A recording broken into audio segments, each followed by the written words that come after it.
Well, thank you so much, Suzanne, and thank you for the invite to talk today about poverty at the end of life and what can be done to tackle this issue. Can do the next slide, please. So thank you so much. Sorry about that, but I want to start this presentation with some reflections on why poverty matters for people working in palliative and end-of-life care. Because it would be reasonable to ask whether one should be thinking about issues of poverty or social exclusion at all. If working in palliative care, one can give comfort and relief of pain towards the end of someone's life, perhaps that is the job fully done. But I believe, and I hope to make the case, that there are three principal reasons why people committed to delivering the best possible end-of-life experience need to be concerned about poverty. The first is that poverty and health outcomes are intrinsically linked. Research suggests that as much as 40% of health outcomes are determined by socioeconomic factors, including income and access to financial support. And the reasons for this should be pretty obvious. If someone, as sadly far too many people are, is living with terminal illness in a cold home, unable to afford decent food or warm clothing, we know this will have a profound impact on both their physical and their mental health. In some cases, as we'll discuss further later in this presentation, it will exacerbate health problems and may even shorten the amount of time that people have remaining to them. For example, between 2014-15 and 2018-19, over 475 excess winter deaths from respiratory diseases and nearly 280 excess winter deaths from dementia have been attributed to cold, damp housing in Northern Ireland alone. So there's clearly a strong link between poverty and health outcomes. But if we can go to the next slide, please. Secondly, the second reason why people who care about end-of-life experience should care about poverty and should be particularly concerned about this at present is that poverty is perhaps felt most keenly when people are living in their own home, responsible for their own bills and their own care. So it's particularly relevant that at the moment more people are spending the final phase of their life at home. And we know that given the choice, most people in Northern Ireland, like many other jurisdictions, would prefer to die at home. And data shows that more and more people are achieving this wish. This is a long-term trend, which the evidence suggests has also been impacted further by the COVID-19 pandemic. Sadly, the reasons for that being in many cases that people have feared going into hospital or other institutions. But certainly there's no reason to believe that this trend towards more people dying at home isn't going to continue for the future. Between 2010 and 2020, the number of deaths recorded in people's own homes in Northern Ireland increased by 50%. Furthermore, the number of deaths at home in Northern Ireland grew by 1/3 between Q1 and Q2 of 2020, during which time the COVID-19 pandemic began, of course. While there have been peaks and troughs, the number of deaths at home have never returned to date to the levels at the start of 2020. And looking ahead, we know these trends are set to continue. A range of modelling suggests that by 2040, the number of deaths in the home setting in Northern Ireland could increase by 41% at the lower end, or as much as 2/3 at the higher end.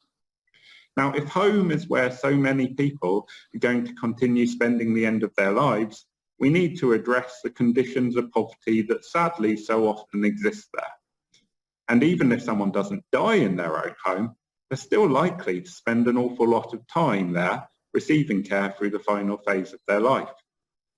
Put simply, you wouldn't run a hospice that couldn't afford to keep the heating on, that couldn't afford to feed their patients properly.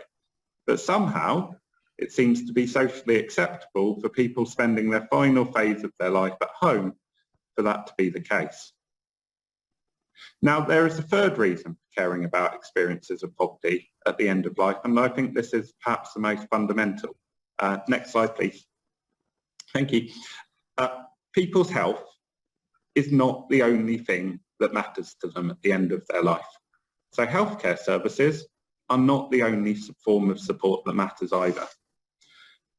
If there's one term in supporting people towards the end of life which sometimes concerns me more than any other, it's the habit of consistently and colloquially referring to dying people as patients. And don't get me wrong, there are settings and circumstances when the term is appropriate, but the starting presumption should be, must be, that dying people are just that, people with hopes and aspirations for how they'd like to spend the final phase of their life, the others they'd like to spend their time with, the memories of them they'd like to leave behind. Viewing people living with terminal illness as people first and patients second forces us to reconsider what matters to those with whom we're all here to serve. A good comparison is how we deliver maternity services. Though requiring healthcare services, it would be unusual, to say the least, to think of a newborn child as simply a patient or indeed their mother. There are so many different forms of care and support service that a baby requires in order to develop, and support with their health is but one. When considered in this wider context, viewing end of life as a complete and holistic a phase of one's life as infancy, it's impossible for us to ignore the profound impact of poverty and financial insecurity. Not simply for the health impacts that it has, profound as they are, but in light of the impact that poverty can have on loneliness, on social isolation, and of the way it consumes all important time spent worrying about money, time spent dealing with financial concerns, which should, quite simply, be spent on better things. So, poverty matters in how we support those who are terminally ill. If you're not convinced yet, I won't try any further, but I hope being here today means that you are. However, there is a further question of how widespread an issue this is. Perhaps we don't need to worry about the poverty at the end of life because it's not an issue. We've already solved it. There's no simple answer to this, how widespread an issue poverty is at the end of life, but we have many clues, many pieces of evidence which we can piece together, which indicate it's a far more prevalent an issue than any decent, compassionate society should even begin to tolerate. Firstly, we know that people living with terminal chronic health conditions and disabilities can be at a higher risk of living with low incomes or living in poverty. Quite shockingly, the Social Metrics Commission estimates that half of all people in poverty in the UK live in a family that includes somebody with a disability. Similarly, we know from UK government statistics that nearly half, about 46% of all fuel poor households in England have someone with a long-term illness or disability. Secondly, we know from surveys of carers that a high proportion are struggling financially. In 2018, 43% of carers for someone at the palliative or end of life stage reported that they struggled to make ends meet financially. We also have some evidence about this from professionals themselves. In 2020, 28% of Marie Curie nurses said that they had supported a dying person within the previous 5 years who had struggled with their fuel costs. And perhaps most significantly, time and again, we hear stories like this one. Next slide, please. About the struggles that people face affording basic costs of living. I want to read this out. One of the families I visit brought tears to my eyes. They're really struggling financially and can't afford to heat their home, so it's very cold. My patient has terminal illness and hasn't worked for 2 years. He lives with his wife, has been furloughed because of COVID-19. They have a young daughter. The house is very cold and they are waiting on oil to be delivered from a local charity. They're very proud people and have found it very difficult to ask for help, but they're out of options. It's shocking that people at the end of life are forced to think about things like heating their home when they're already going through so much. People at the end of life should be able to spend their final weeks and months making memories with their loved ones, not worrying about how they're going to heat their home. That's from a Marie Curie nurse. And too often we're hearing stories like this. We have plenty of evidence that there is a real and shocking issue of people facing poverty at the end of life. What we don't have, at least at present, is a very clear and simple answer to the question just how many people die while living in poverty. However, as we will see in the near future, we will. So, why are people struggling to make ends meet in the final phase of their life? Why are there so many people who are facing poverty in that final phase? We know that this is driven by a number of factors. Next slide, please. Thank you. Firstly, as their condition deteriorates, terminally ill people are often forced to give up work, resulting in the loss of their employment income. Many carers of dying people, partners in many instances, also reduce their hours or leave work entirely in order to perform their caring role. For example, in 2018, we know that over a fifth of informal carers of palliative or end-of-life patients reported having to reduce their working hours in order to provide care. The result of this is a high level of reliance on the social security system for the provision of support for many people living with terminal illness. Data from the Family Resources Survey shows that social security is the main source of income for about 12% of all people with a disability or long-standing illness in Northern Ireland. For many others, it will be a really important source of income, even if not the principal one. And the proportion is likely to be still higher amongst those living with terminal health conditions. Benefits can be an absolute lifeline for dying people, but for many, the existing social security system is simply not delivering the financial support that they need at the point at which they really need it. For example, we know the 6-month rule, which means that people can only get expedited access to benefits if they're assessed as having less than 6 months to live, is resulting in far too many dying people facing long delays, bureaucracy and distressing assessments to access the welfare support that they're entitled to. In the worst cases, people are dying before receiving a penny of their benefits because they were excluded from the fast-track application process. Marie Curie is aware of families in Northern Ireland even losing their homes because a terminally ill loved one did not receive the speedy financial support that they needed after diagnosis. Similarly, the initial 5-week waiting period for universal credit payments has been shown to cause destitution among low-income households, while the recent removal of the £20 per week universal credit uplift is expected to leave as many as 1 in 5 claimants needing support from a food bank. Thirdly, the move across to universal credit has also removed the so-called severe disability premium from new claimants' benefits.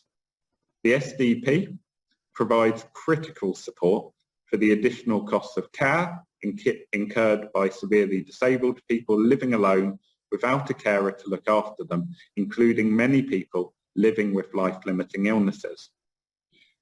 Under universal credit, the SDP is being abolished for new claimants. The loss of that, along with the so-called enhanced disability premium, could leave new claimants as much as £84 per week worse off in some cases. This is thousands of pounds of money. The abolition of the SDP is likely to lead to many people with life-limiting illness facing additional social isolation as a result of struggling to afford private care support. So, people living with terminal illness, and particularly those of working age, are facing reductions of income due to leaving work and inadequate support through the social security system, which is meant to be there to provide that safety net to make up for this. However, at the same time that they are typically facing reduced incomes, dying people must also meet a really wide range of extra costs in order to remain in their own home and enjoy a decent quality of life. Marie Curie's research suggests that as many as 2/3 of households impacted by terminal illness experience financial strain as a result. And this includes the cost of things like equipment, like adaptations to the home, specialist food, higher travel costs, telephone and broadband bills. Terminally ill people may also be particularly vulnerable to fuel poverty, with the physical effects of their health condition and above average time spent at home as their condition deteriorates, leading to much higher heating bills. For example, between 2014 to 2016, there's evidence that people with cancer across the UK spent an additional £15.7 million a year on energy bills. Similarly, research into people with motor neurone disease found that their average energy bills nearly doubled after diagnosis. These issues have existed for a number of years and are only compounded by the impact of COVID-19 and the cost of living crisis currently facing every part of the UK. Gas and electricity prices are rising across Northern Ireland, Northern Ireland's at a unique disadvantage compared to the rest of the UK due to there only being 2 gas suppliers operating across the nation. NEA said recently that rising prices have seen a growing number of requests for their support from terminally ill people here. This is the great squeeze faced by people living with terminal illness, people who are trapped between reduced incomes and higher costs, a rock and a hard place. There is simply nowhere to turn. So, what needs to be done differently? What could help to ensure that in the future, no one should face the horror and indignity of spending the last phase of one's life living in poverty? Here, I want to highlight 4 key changes, which I think, if not ending the problem, could at least make some really critical inroads into tackling poverty at the end of life. The first is change to scrapping the 6-month rule for terminally ill benefit claimants. And on this change at least, there is some progress, following a lengthy campaign by Marie Curie and the Motor Neurone Disease Association. Legislation to reform the special rules in Northern Ireland is expected to begin its passage through the Assembly at the end of November 2021, with the Minister announcing that this is a really important step forward that will mean more people who find themselves in the devastating position of being terminally ill will benefit from fast-tracked access to financial support through social security benefits. They will not have to go through assessments and will get automatic access to benefits earlier. It's vital that this bill receives royal assent within the current Stormont mandate due to end in March 2022. But it's fantastic to see progress on that critically important issue in Northern Ireland and also across the rest of the UK. The second is reforming universal credit, and in particular to end the 5-week wait for those for applicants for universal credit, particularly for those applying under the special rules for terminal illness. Also, reinstating the £20 uplift to universal credit, including actually for claimants on legacy benefits. So claimants not on universal credit never received, who claimed under the old benefit system, never received the £20 uplift to their entitlements. That should be addressed as well, because it particularly affects people who have long-term illnesses or disabilities who may have been claiming for some time. The severe disability premium also urgently needs reintroducing or reinventing to ensure that people living with terminal illness alone and without a carer are able to afford the private care support they need. I think that of all of the benefits changes, reforms that there have been over the last 10 years, that scrapping of the severe disability premium is the most shocking and the one which will have the most profound impact, particularly on people living with terminal illness. The third is targeted measures to address fuel poverty. Firstly, this should involve looking again at the introduction of a warm home discount scheme in Northern Ireland. The warm home discount is a targeted scheme of financial support for those struggling to afford their energy bills. It exists across the rest of the UK and provides a critical £140 discount on the cost of fuel. The warm home discount does not currently exist in Northern Ireland, and this puts people who are in fuel poverty at a disadvantage to their peers elsewhere in the UK. Secondly, Northern Ireland should establish a cross-sector fuel poverty task force. Marie Curie has supported this call from the Fuel Poverty Coalition as a means to identify and deliver long-term solutions to fuel poverty in Northern Ireland. Finally, better data is needed on poverty at the end of life. I highlighted earlier that we don't have a simple answer to the question of how many people die while living in poverty.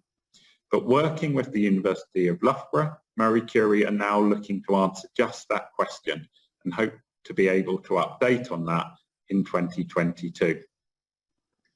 So it should be unacceptable that anyone faces poverty at the end of life.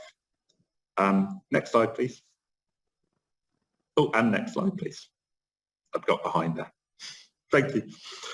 It should be unacceptable that anyone faces poverty at the end of life. It is also far from a new problem. As far back as 1952, Marie Curie, then the Marie Curie Memorial Foundation, published a report in partnership with the Queen's Institute of District Nursing, now the QNI, on experiences of nursing people with cancer at home. The report identified people living in the most terrible, impoverished conditions. Nurses talked of one person alone in a bed sitting room, seldom visited by her married children, relying on the goodness of neighbours, receiving very little nourishment. Or in another case, a nurse reported someone whose house was dirty as she is too ill to clean it, and her clothing filthy with neglect and discharge from the ulcer. She gave food to her pets, which she needed herself.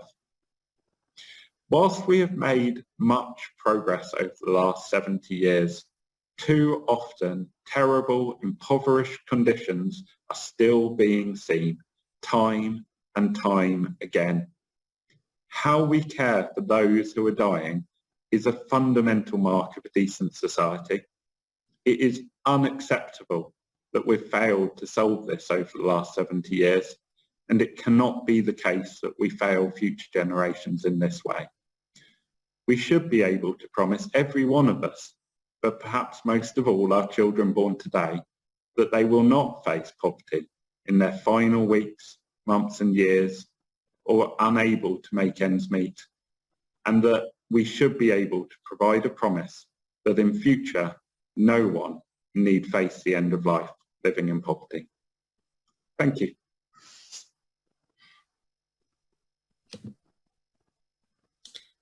Thank you very much, Sam. I found myself getting very lost in your talk. There were so many elements of it that spoke to some of the pieces I highlighted about the PCRN. You gave us the data on the extent of this. You gave us the voice of the individuals who are experiencing this. You gave us a way forward. You gave us solutions. So I really enjoyed that. Can I encourage the members of the audience to use the Q&A function that you'll see at the bottom of your screen to post any questions that you have from Sam's presentation. And if you have any concern about the Q&A function, I'll keep an eye on the chat as well. Sam, while people think about some questions for you, I might get chair's privilege and pitch a question to you myself. I was struck by the fact that so many of these challenges that you face are faced by other groups, older people with additional needs, and that some solutions are about recognizing the impact of poverty on human development and well-being. But thinking about that constellation of end-of-life needs and poverty, if you were thinking about the type of organizations that can be actively involved in addressing this issue, who would you like to see actively involved here? And what are the challenges of getting those organizations working together and collaborating to address this issue? I think that's a really important question, and one which has, I think, over the last few years become ever more challenging. I think a good starting point is to say it can't just be left to the health sector. It has to be a collaboration between so many different organisations across communities, taking really a very kind of whole community system-based approach to addressing some of these challenges. I used to work in, as you kindly mentioned at the start, Susanna, I used to work in advice and dealt on occasion in supporting people with benefit claims who were living with terminal illness. And I think that that kind of collaboration between the advice and welfare sector, organisations providing homelessness support, education-oriented organisations, local authorities and health sector organisations really need to work closely together in collaboration to provide the frameworks of support that people need. Because so often there's mutual interreliance. So, for example, as a welfare rights advisor, I'd rely on a clinician in order to be making a prognosis. Which enabled people to claim the benefits that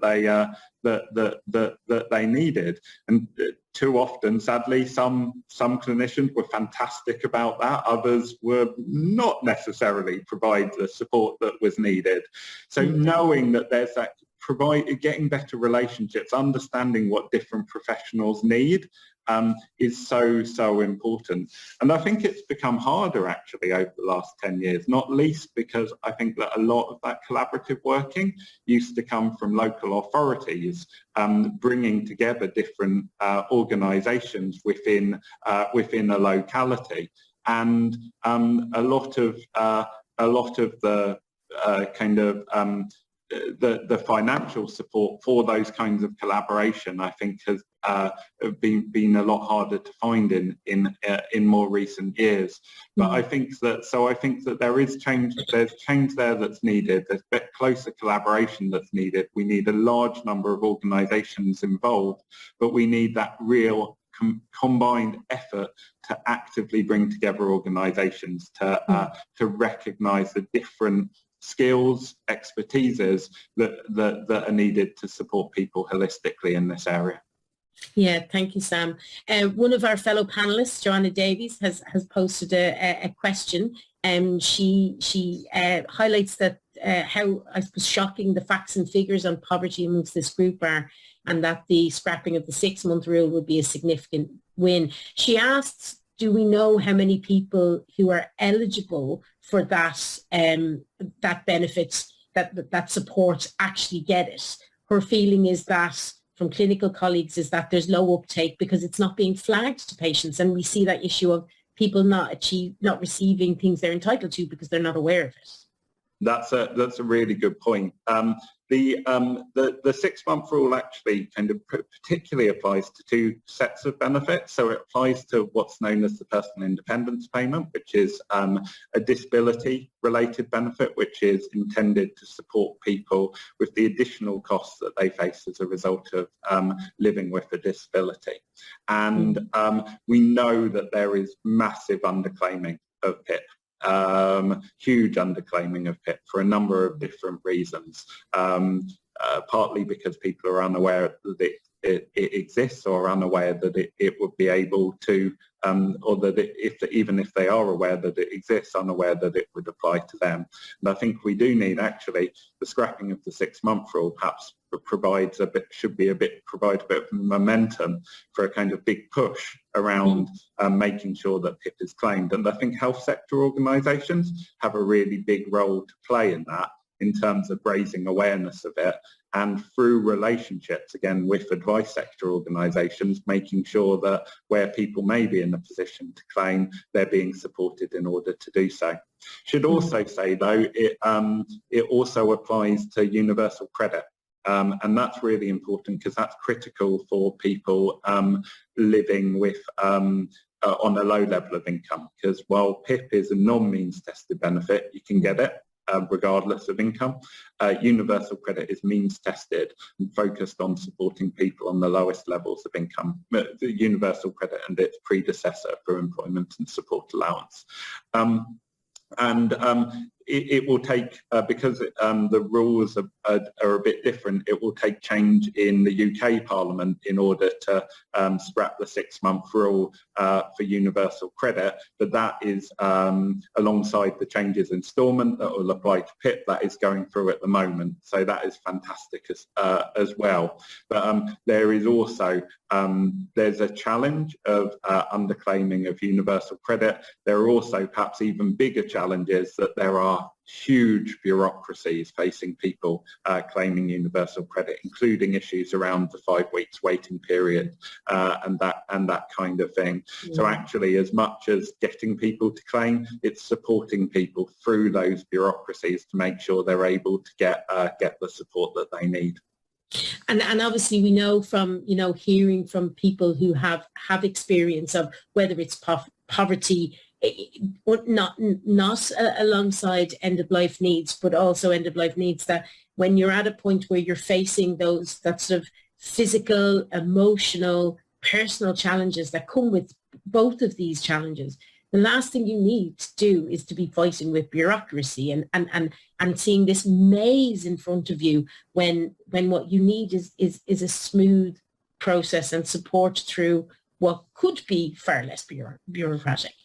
Absolutely, and this is another of the big kind of challenges, the big squeezes, as it were, that people facing a diagnosis of terminal illness face at the same time as they're facing all kinds of new challenges and need simplicity the most, need to be able to just focus on the kind of personal implications of having a diagnosis of terminal illness, and spending time with their family to process it all. At the same time, they're faced with this whole new set of administrative burdens, and it's just not fair. It's a kind of additional pressure at a time when it can be least afforded and least dealt with. So I think you're absolutely right to draw attention to that.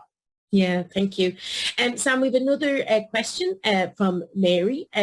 She says, you mentioned the research that Marie Curie are doing into poverty at end of life with Loughborough. And she asks, how will you use that evidence to change policy and practice? Like, what's your, I suppose I'm interested as a researcher in what's your mechanism or your pathway to make sure that the findings of that research will actually deliver that policy change that it's positioned to? Well, I think that that lack of data can often make people think that there isn't an issue. And I think that just being able to show the scale of an issue, which we know from the evidence that I presented affects an awful lot of people, just being able to show the true scale of it, I hope will provide a motivating focus. Not just for policymakers, though policymakers I think will be really important for playing a role in this, but actually for researchers in terms of understanding areas where knowledge development is needed, and for practitioners in terms of recognising that actually support is needed for people living with terminal illness with these issues. It's really interesting coming into this sector, because I used to work before I came here, as again you kindly said at the start, Suzanne, I used to work in the children's sector, and I think the issue of child poverty is very widely recognised, and to a degree actually the issue I think of people living with disabilities and serious ill health is quite recognised. But this issue of poverty towards the end of life, this particular issue of poverty for people living with terminal illness, the challenges that it creates and the unfairness of it, I think doesn't get the recognition or attention that it needs. And I'd love to see more focus from practice, both from the health sector but also from advisors and others on providing the support that people need, but also from researchers in terms of exploring this further and exploring, what needs to be more ideas about what needs to be done to change in this space. But of course, we will of course be trying to communicate it to the people in the position to change policies themselves directly, and I hope that the figures when we produce them can provide a real motivating force for further action in this area. Thanks, Sam. And I mean, I'm very conscious of in the world that we live in at the moment, the elephant in the room is the COVID elephant. I mean, we know that you've highlighted beautifully that complexity of the real impact that poverty has on people's lives, that we know the impact that serious illness, life-threatening and end-of-life has for people. But at the moment, we find ourselves in a time when this global pandemic is impacting on those factors. We know people, large numbers of people lost their job or were furloughed because of COVID-19. The return that we all hoped would happen relatively quickly in March 2020 continues to stress out. How do you think the current COVID context is impacting on the complexity of this issue and the challenge that we're faced? And is there anything that could be done fairly quickly to deal with that? That's a really important question, and I think it has had effects in this space from a number of different directions. The first one was actually something that was it was in many respects very positive. How the UK government and devolved nations engaged with providing financial support, recognising the pressures initially, spring 2020, that COVID was putting on households and would put on households, particularly as a result of people not being able to go into work. And so introducing mitigating measures like the £20 uplift to universal credit in order to provide further targeted support. It's really worrying that COVID is far from over, but those measures are coming to an end. So I think that there is a real concern this winter, particularly about that issue of COVID support measures coming to an end at the moment. Secondly, we know that there's a real issue of the impact that COVID is starting to have on cost of living. We talked about kind of rising fuel prices being a potential indicator of wider inflation within the economy, and we don't have the measures in place to enable households to respond to that. We know that people living with terminal illness, because, for example, of the particular reliance that people have on being able to heat their homes, particularly high reliance, those pressures could be particularly felt by people living with terminal illness. So there is a second concern there around cost of living. And then there's a third, which I think isn't necessarily talked about as much as it should be, but I think it's really, really important. And that's about social isolation. And I think that people facing poverty so often face social isolation. But through the experience of COVID, I think are particular concerns about the consequences for people living with terminal illness, particularly people perhaps living alone with terminal illness, of kind of issues of social isolation, where they wouldn't perhaps, for example, people may be facing digital exclusion, so they may not have access to computers and the internet as modes of connection, and at the same time may not be able to kind of afford other means of kind of social contact, those forms of social contact which have still been available.